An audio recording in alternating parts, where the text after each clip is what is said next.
What's a realistic number for Jon Jones to fight Francis Ngannou, in your opinion? Can I ask that? Yeah. There's a risk involved, right? He's moving up to heavyweight. Yeah, but, honestly, I can't imagine. I mean, I remember a time when Jon Jones and I were going to fight, and he was like, I got $10 million, right? Like, total. He's like, I got $10 million. That's what he kept saying. Right. And if you have $10 million, you get half of that in one fight. I think that's good. If you made $5 million plus pay-per-view. So you don't think he should get more for going up to heavyweight?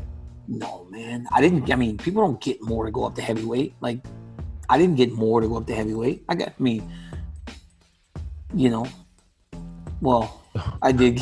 like, I was lying. I was just lying. I caught myself lying. I'm sorry. I did. But you did get more. I did get more. But yeah. let's say Jon Jones's base pay is $3 million. Say his base pay is $5 million. Then give him $7 million. That's $2 million. But like, what was the number? That would be, when you're talking transparency, tell the number. If you're being transparent, tell the number that you threw out there. I would love that. Listen, I'm right? a big fan. If you throw out the number, what do you think is legitimate for him to go up? $12 million? $20 million? Like, what's the number?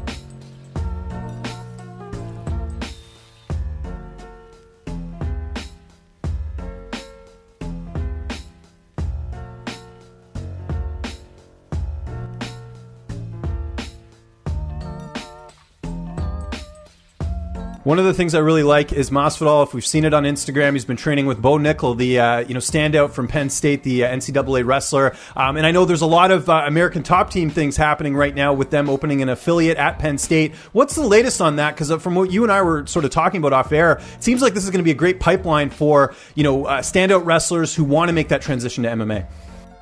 Man, that's something that's really exciting to us. I mean, after 25 years of being in the business, you don't really get overly excited every day about new things. This is something that's just keeping me up at night. Bo wanted to get involved in MMA. He still wanted to continue to train for the Olympics, which has now been pushed back a year. So he was hoping to stay at State College to do that training. And we talked about maybe opening up his own gym. So someone referred him to us. We collaborated and we came up with an idea where we're building a gym as we speak. It's going to be right near the school. It's actually going to be right next to David Taylor's wrestling club. And Bo's going to be one of the guys that helps run it. We're going to send up striking coaches, jiu-jitsu, grappling coaches. And we are going to hopefully work hand in hand with the wrestling program up there. And those guys are going to continue to bring in the best wrestlers in the country, being the dominant program they are. And when they're doing their wrestling stint, they're welcome to come over to our gym and wet their feet in the MMA business and get some training. And then when they graduate, we're hoping a nice chunk of those guys that want to continue on in the MMA business are going to come on over and go with us full time. So it's going to be a fully operational gym itself. But there's going to be a lot of interaction between them and the home gym. We're going to send guys up there. They're going to send guys down here. We're going to send coaches up there, rotate guys like Mike Brown and Conan and Steve Mocco up there to go up there and help these guys along the process while they're still in school. A lot of guys internationally and from other colleges, when they graduate, end up at David Taylor's club. They want to continue to wrestle on the international scene. And we just think it's going to be a pipeline of talent that's going to really, really change our team a lot. Hell, we've got, you mentioned Masvidal, we've got Bo Nickel, national champion. We've got Anthony Cassar, national champion heavyweight last year.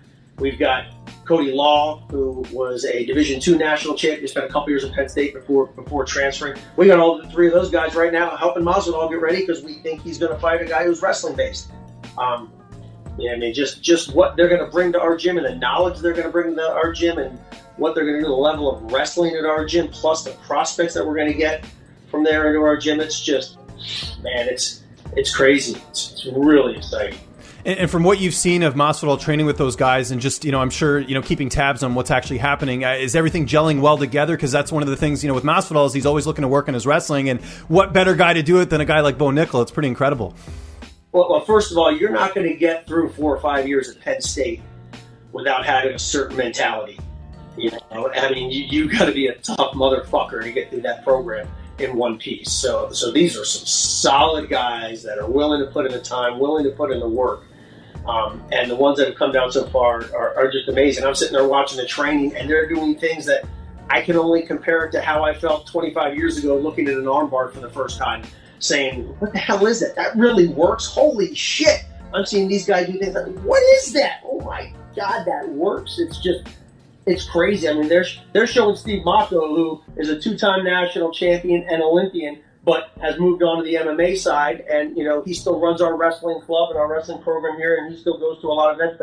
But I mean, when you're removed from a sport, even a little bit, I'm not saying the game passes you by, but there's new innovations. You know, the game progresses and evolves, and it's even evolved since he was there. He's looking at some of the stuff they're doing, like, wow, that's awesome. That will really work in MMA. Let me make a couple adjustments from an MMA standpoint. So these guys are really going to bring up the level of our gym. Our coaches are giddy over it, thinking they're going to become better coaches as a result of it. It's just, you talk about a win-win situation. It really is.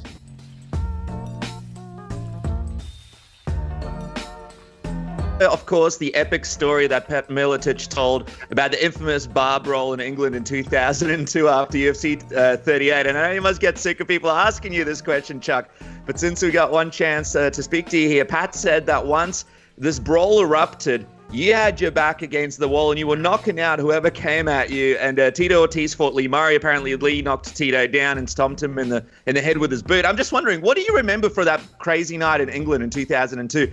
And do you remember how many people you ended up knocking out that night? You know, I thought the number was around 5.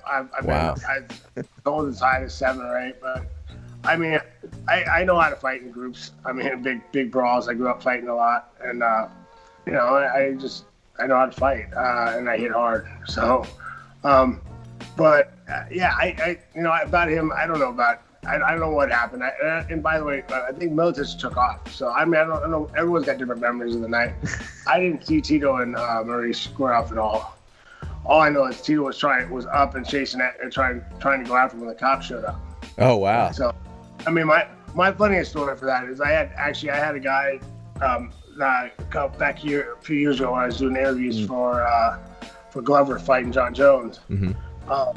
Someone asked me, so okay, I waited, you know, whatever it was, 10, 11 years for this. I was there that night, and I saw you knock out X amount of guys, and I have to ask you this question: when the cops showed up, and you walked away with that girl, did you know the girl?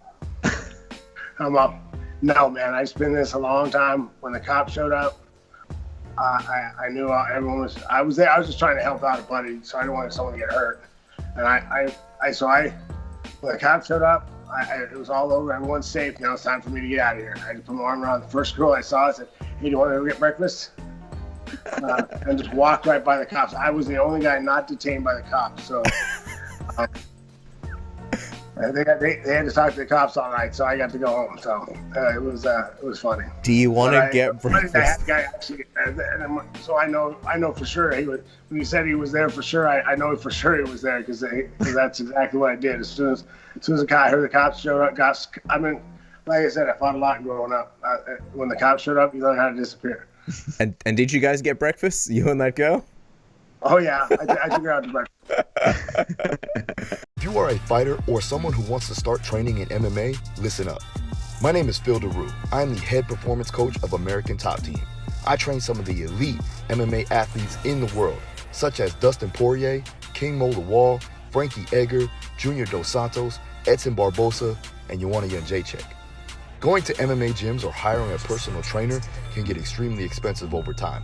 So if you want to get in shape and train using the exact program of the top MMA fighters for an affordable one-time price, check out Fight Ready in the description below.